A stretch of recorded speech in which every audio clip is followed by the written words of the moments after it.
2017년 6월 24일 경남 창원의 한 골프 연습장. 주차장으로 고급 외제차가 들어오더니 한 40대 여성이 차에서 내립니다. 그 모습을 지켜보던 의문의 세 사람. 약속이라도 한 듯 눈빛을 주고받고 자신들의 차량을 그 옆에 바짝 붙여 세우는데요. 3시간 반 뒤 볼일을 마쳤는지 다시 나타난 40대 여성.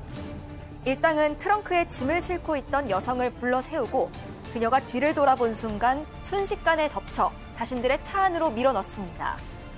오늘 사건연구소는 골프 연습장 주부 납치 사건을 따라가 봅니다.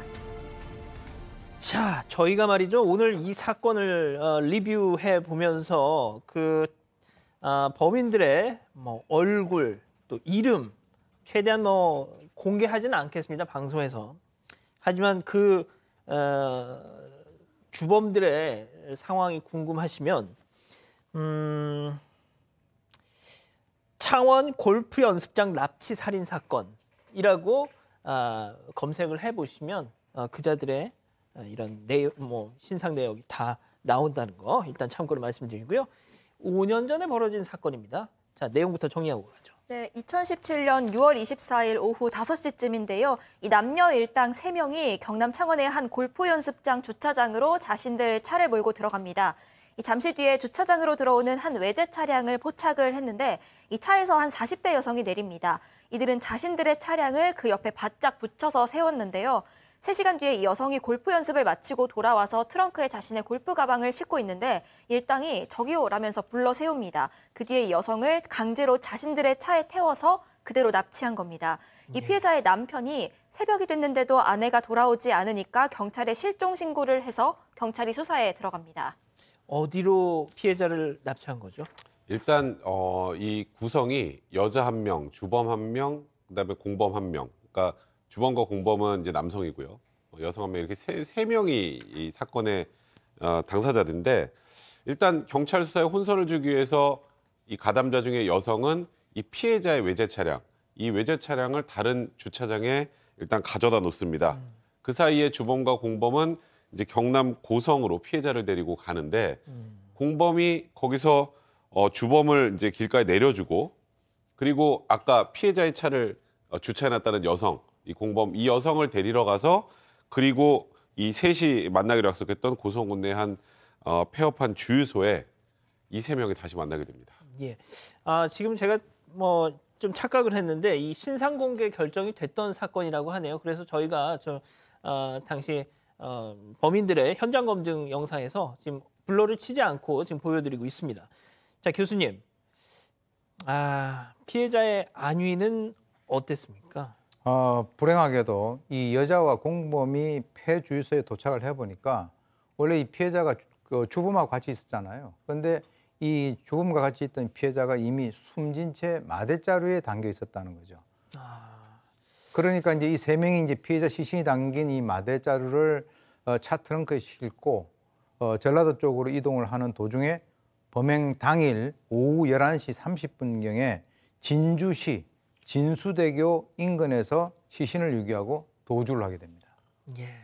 저 당시만 해도 이제 코로나가 창궐 하기 전이다 보니까 마스크를 쓰지 않아서 신상 공개가 되면 얼굴이 고스란히 저렇게 드러났던 모양이네요. 자, 양 변호사님.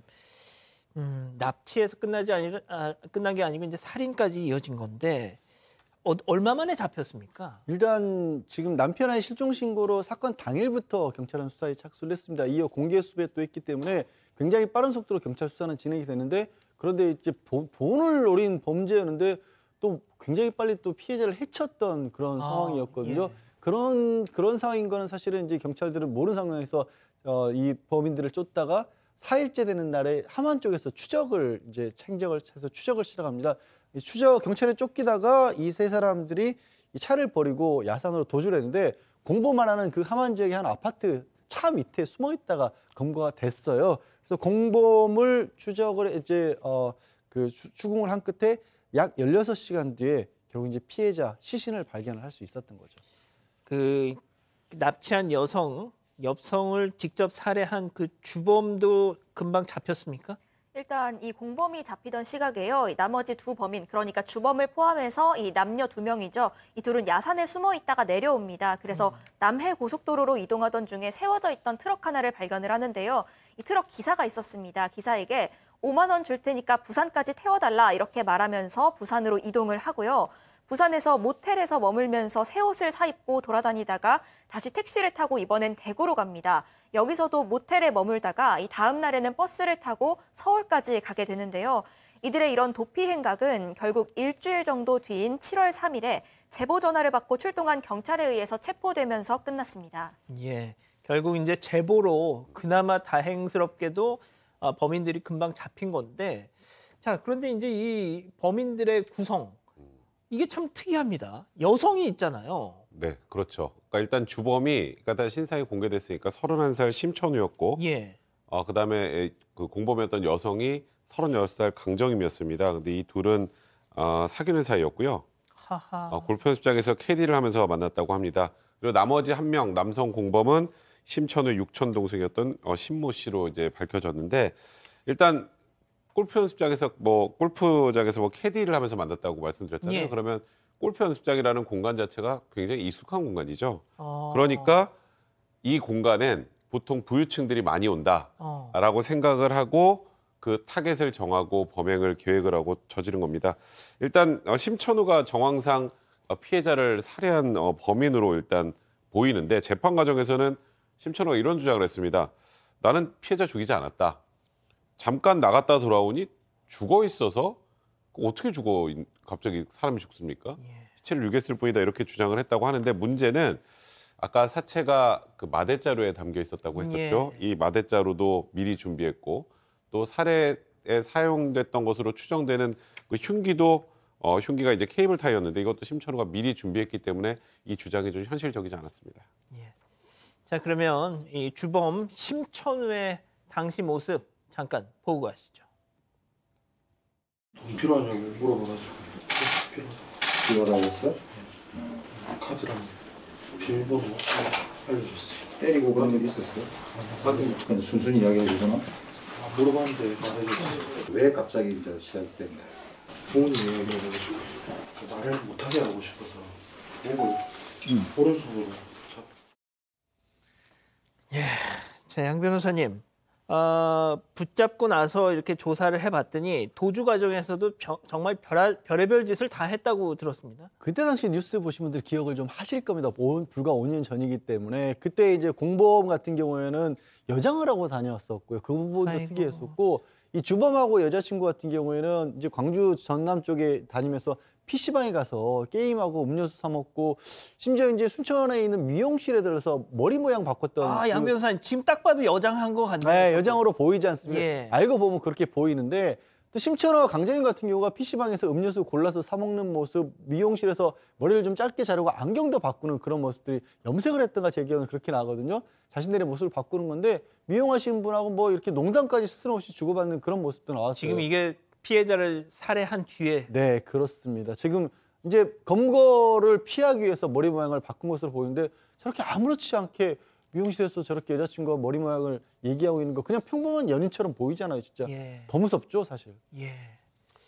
교수님, 그러니까 이제 양 변호사님도 말씀하시지만, 아니 이게 어떻게 사람을 살해하고 나서 저런 태어난 일상을 살 수 있느냐 말이죠. 예? 보통 사람들은 그렇게 하기 힘들죠. 그런데 이제 뭐 나중에 좀 나오겠습니다만은 그 이전에 좀 그런 어떤 전과 관계 이런 것들도 좀 있고요.